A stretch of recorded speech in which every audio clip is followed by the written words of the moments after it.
네, 숙성 발효 한방 침양원 소개합니다. 노인분들 건강에 꼭 필수인데요. 고함유 마카분말 뉴질랜드산 녹용인데요. 6년근 수삼으로 만든 홍삼. 전화만 하셔도 3일치 증정합니다. 자신 있다는 얘기죠. 이봉규TV 1+1 이벤트 합니다. 총 4개월분입니다. 전화하세요.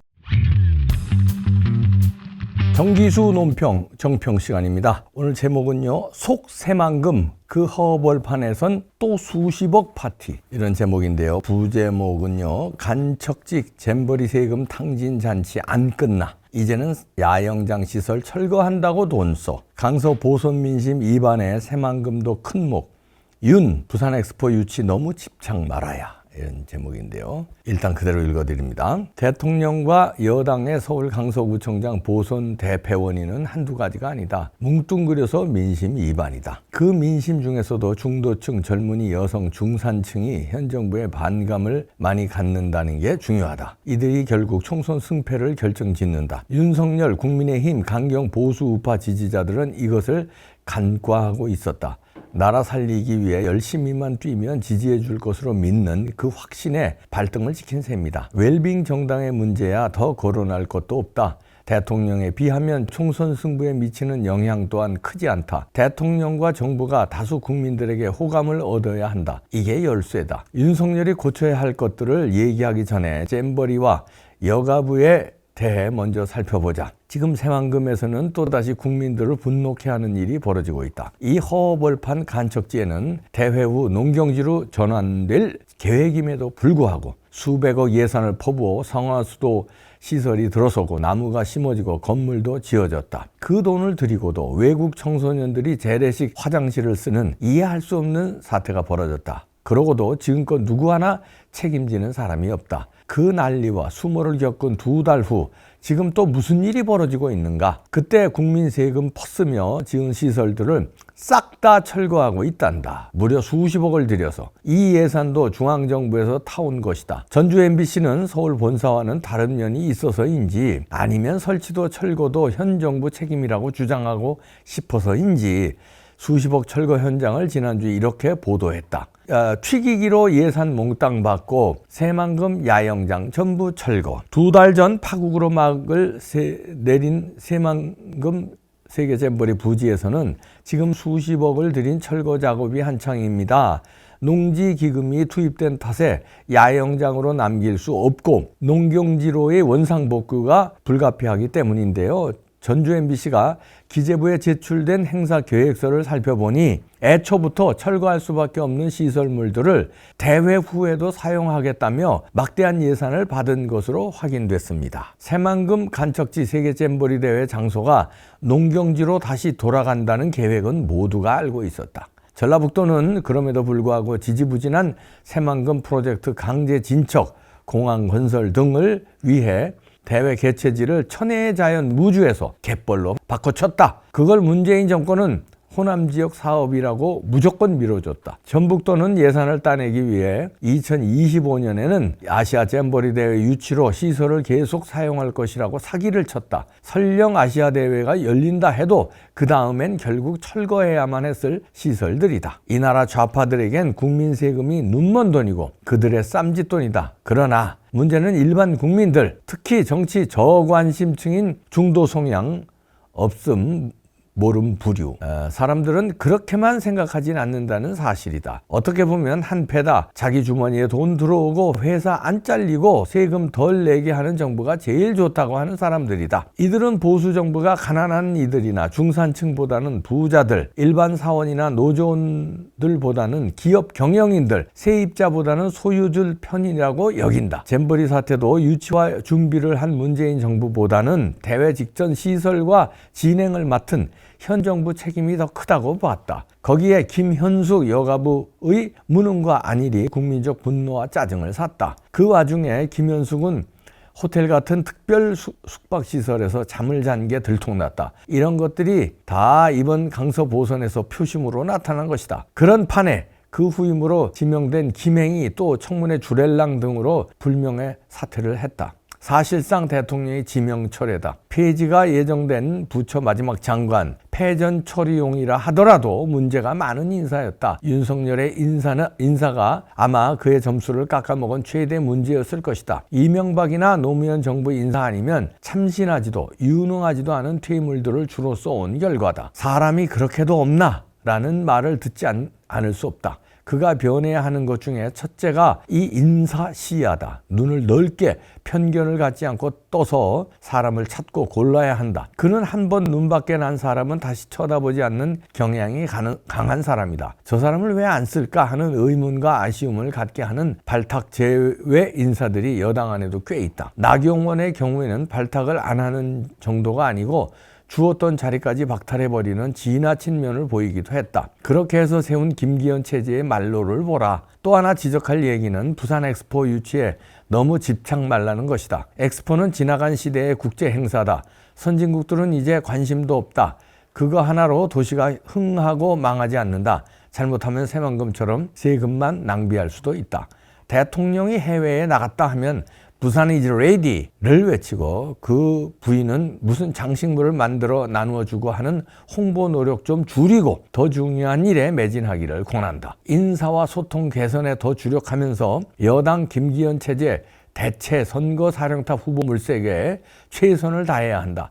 찾고 또 찾고 싫은 사람 포용할 마음만 먹으면 인재가 보일 것이다. 총선이 6개월도 남지 않았다. 이렇게 정기수 논평, 정평에서 일가를 했는데요. 정기수 논평은 이제 제가 원고를 다른 데 쓴 원고를 제가 유평에서 소개하는 거와 달리 이 원고는 이제 저희들한테만 주는 원고인데요. 물론 정기수 논평이 좋아서 제가 이제 이렇게 원고를 받아서 여러분들에게 소개하고 있습니다만 100% 이분의 의견이 여러분들하고 맞는다 또는 저하고 맞는다 이렇게 장담하는 건 아닙니다.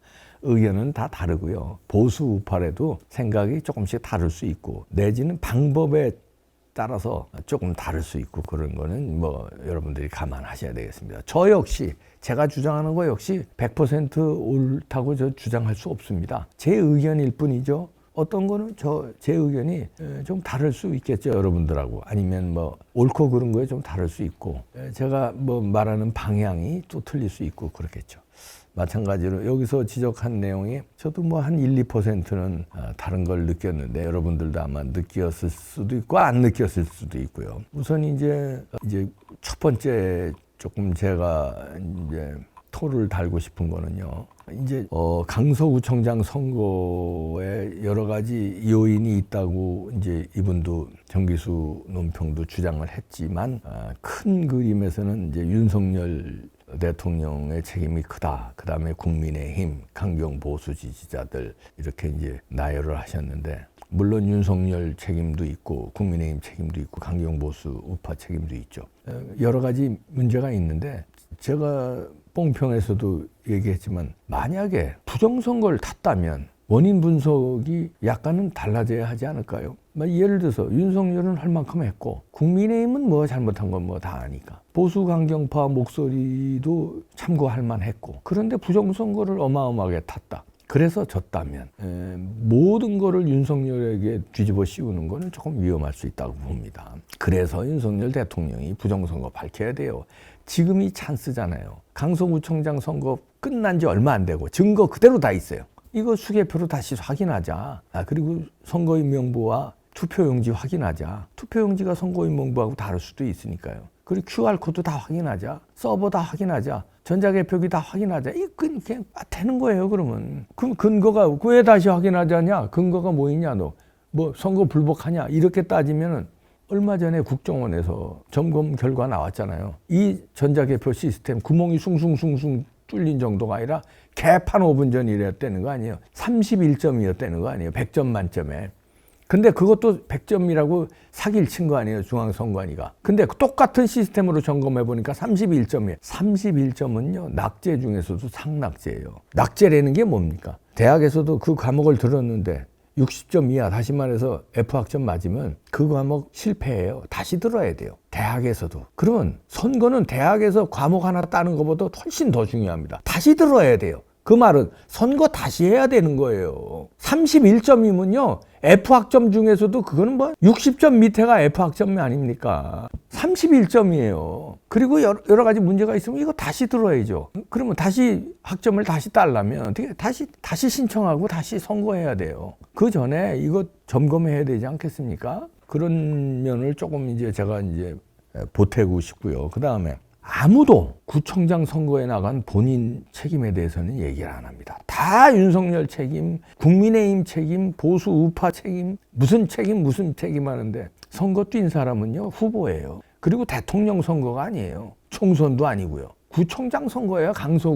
강서구청장의 강서구민의 선택이고 강서구청장 후보가 나간 거예요. 그거를 전국 선거처럼 포장한 국민의힘 김기현 지도부가 바보같이 했지만 그건 그 사람들 책임이고, 그건 구청장은 책임이 없을까요? 구청장 후보는? 예를 들어서 여러 가지 책임이 있을 수 있습니다. 왜 국민의힘 소속인데 빨간 옷들 다 입고서 응원하는데 자기 혼자 튀려고 하얀 옷 입었나? 이것도 물을 수 있고요. 정책이 혹시 잘못된 거 아닌가? 아니면은 뭐 다른 사람들 얘기하는 것처럼 이번에는 나오지 말고 한 템포 참았다가 강서구에 국회의원으로 나갔어야 되는 거 아닌가? 이런 질문도 할 수 있고요. 그다음에 호감형이었나? 약간 덜 호감형이었나? 이런 것도 또 물어볼 수 있고요. 그렇지. 아니면 좀 더 적극적으로 바닥을 훑었나? 아니면 바닥을 제대로 훑지 않고 그 중앙에서 내려온 김기현 등 그냥 그 국회의원들하고 연단에 서서 마이크만 잡았나? 그런 것도 물어볼 수 있잖아요. 지역 민심은요, 바닥을 훑어야 되거든요. 가까워 방문해서 설파하고, 제가 이렇게 하겠습니다. 세비 안 받겠다고 한 건 잘했어요. 그건 박수 쳐요. 굉장히 잘했어요. 그리고 그 전에 구청장으로 재직 당시에 여러 가지 업적이 있더라고요. 그것도 잘했어요. 박수 치고. 그런데 바닥을 훑으면서 내가 한 번 더 기회를 주시면 내가 참 이렇게 하겠다고 그냥 손잡고 말이야. 이걸 바닥을 제대로 훑었나? 왜 중앙에서는 그렇게 국회의원들이 때로 몰려가서 무지무지 몰려갔다고 그래요. 하루에도 몇십 명씩 몰려왔대요. 그 사람들 와서 의전해야 하잖아. 당대표가 왔으니까 눈치 보고 의전해야 되잖아. 의전하는 시간에 같이 마이크 잡고 연단이 돼봐야 그 앞에 모인 사람들은 얼마 안 돼요. 강서구민들이 뭐 몇십만 명, 몇만 명이 모인 데서 연설하는 것도 아니야.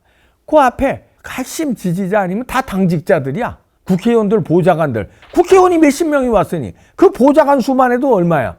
그거 앞에다 깔아놓고선 이건 마이크 잡고 떠들어봐야 그 무슨 큰 효과가 있을까요? 그냥 자전거 타고 아니면 걸어서 그냥 골목골목 바닥을 훑었어야 되지 않나. 이런 지적도 할 수 있을 거고요. 왜 후보자에 대한 지적은 하나도 없고 무조건 윤석열이냐? 강서구청장 선거가 윤석열 선거냐? 윤석열은 그거 가보지도 않았는데, 그리고 강서구청장 선거에 대해서 무슨 꼭 이겨야 된다 이런 방구 얘기도 안 했는데, 물론 조금 영향은 있겠지만 이런 거는 이제 0.12% 저하고 의견 차이가 있는다고 하고요. 그 다음에 이제 여기서도 변에서 얘기했지만 인사인데 이거는 저도 동의합니다. 윤석열 대통령의 인사가 만사라고 그러잖아요. 이 인사에 조금 갸우뚱하는 사람들이 요즘에 많아졌어요.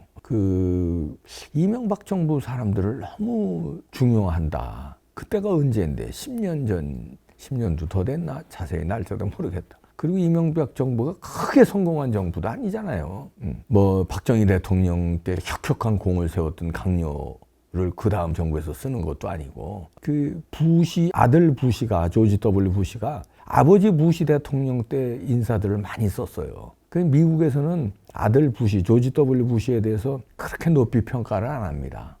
보수 시민들도 공화당에서도 조지 W 부시에 대해서 그렇게 높이 평가 안 해요. 그거는 인사도 있을 거예요. 딕 체니 같은 사람도 부통령인데 아버지 부시 대통령 때 핵심으로 일했던 사람이에요. 그것뿐이 아니라 딕 체니뿐만 아니라 중요 요소에 아버지 때 쓰던 사람들을 그대로, 아버지가 직전 대통령이 아니에요. 직전 대통령은 클린턴이고, 클린턴은 민주당이니까 못 쓴다고 그래도 한참 전에 사람을, 그런 게 있거든요. 물론 유인촌 장관 훌륭하죠. 유인촌 장관은 훌륭한데 유인촌 장관뿐만 아니에요. 예를 들어 윤핵관, 그거 다 MB계 아닙니까? 윤핵관들 MB계. MB계만 그렇게 말하자면 믿느냐. 그리고 그런 비판이 있습니다. 여기서 이제 나경원의 예를 들었는데요. 나경원의 예는 조금 이제 윤석열 대통령이 억울할 수 있습니다. 일각에서는 정기수 논평에서 지적한 것처럼 이제 윤 대통령이 좀 편협한 거 아니냐, 옹졸한 거 아니냐 이런 비판도 있는데 저는 그거와는 좀 다르게 생각합니다. 나경원 대표는 지금 생각하면은 아쉬워요. 만약에 나경원 전 대표가 그 기후 대사, 그 다음에 그 저출산 대책위원장 이거 일을 지금까지 만약에 충실히 해줬다면 그게 가장 중요한 일이었어요. 우리 인구 문제, 저출산 문제 지금도 해결 못하고 엄청 중요한 세계적인 문제예요. 선진국들의 문제. 이거를 해결하지는 못해도 해결하는 어떤 근거라도 만들어줬으면 역사에 남았을 거예요. 나경원 대표가. 그리고 지금 김기현 대표가 흔들리잖아요. 이럴 때 나경원 전 대표를 비대위원장이라든지 강력한 이 김기현 대표 무너뜨리고 대표로 다시 등극할 수도 있죠. 아쉬워요. 그렇게 해줬으면. 그거는 윤석열 대통령도 아마 그런 의중이었을 거예요. 기후대사하고 이건 기후대사 이거 엄청난 겁니다. 예? 그건 전 세계를 돌아다니면서요. 엄청난 사람들 만나서 타진하고 기후 문제는 우리나라의 문제만이 아니잖아요. 글로벌 문제이기 때문에 선진국, 후진국 막 전 세계를 돌아다니면서 특사처럼 활동하는 거예요. 그리고 인구 문제, 저출산 문제도 그렇고요. 그런 거를 맡겼는데 적임자다. 이 중요하다고 해서 맡긴 건데 나경원 대표 측과 그 주변에서 들쑤시는 사람들은 당대표 해라, 당대표 해라. 나경원 대표가 당대표 하면 측근들은 이제 뭐 공천 받으려고 그랬는지 그건 제가 잘 모릅니다만 여기에 나경원 대표가 이제 말하자면 귀가 얇아서 넘어갔는지 아니면 본인도 욕심이 있는지 모르지만 윤석열 대통령의 뜻과 좀 어긋났다. 윤석열 대통령의 뜻은 그거였을 거예요. 제가 뭐 모르지만 중요한 일이니까 좀 부탁합니다. 대통령이 이것까지 다 신경 쓰기가 너무 버거우니까 기후 문제, 저출산 문제 이거 중요한데 좀 나 대표님이 해주십시오. 그리고 나서 큰 일을 좀 해달라. 그 큰 일은 뭐 총선 승리에 선대위원장도 있을 수 있고 국무총리도 있을 수 있고 자기 대권 주자도 있을 수 있고 여러 가지가 있을 수 있잖아요. 이걸 먼저 해주시고 좀 국민에게 인정을 받으셔서 큰 일을 좀 맡아달라. 이런 마음이 있을 수도 있습니다. 그런데 그 앞을 모르고 그냥 바로 아주 당대표, 기후대사하고 저출산 두 개 위원장을 맡은 사람이 없어요. 하나씩 맡기죠. 아무리 윤석열 대통령이 총회하는 김한길이 됐든 누가 됐든 하나만 맡겨요. 하나도 버거운 거니까 국가의 대사니까. 근데 나경원 전 대표한테는 두 개를 맡겼잖아요. 근데 당대표 그때 말하자면 욕심을 부린 거. 그때 만약에 당대표 욕심을 안 부리고 그 일을 잘 하다가 지금 이 국민의힘 무너지는 거 보면 전부 국민들이 어떻게 생각할까요? 나경원 나와라 이럴 거 아닙니까? 저부터라도 맨날 나경원 나와라고. 나경원 비대위원장 맡아야 된다. 아니면 나경원 체제로 가야 된다. 나경원이 대표 맡아야 된다. 이러고 저도 맨날 부르짖었을 거예요. 그게 좀 아쉽더라고요. 그게 아쉬워요. 그랬다면 지금 나경원 전 대표가 다시 당을 꽉 쥐고 윤석열 대통령과 호흡을 맞춰서 총선을 이끌면 이거 얼마나 좋을까. 근데 지금 다시 총선 전체 총대를 맡기에는 그때 그 여러 가지 그게 있어서 좀 어렵죠. 물론 나경원 대표가 중요한 자리 예를 들어서 본인이 떨어졌던데 아깝게 떨어졌잖아요. 저는 그거 부정선거 탔다고 보는데 거기 다시 나가서 동작이에요. 동작에 다시 나가서 선거 승리해 주는 거. 그 역할은 해 주셔야죠.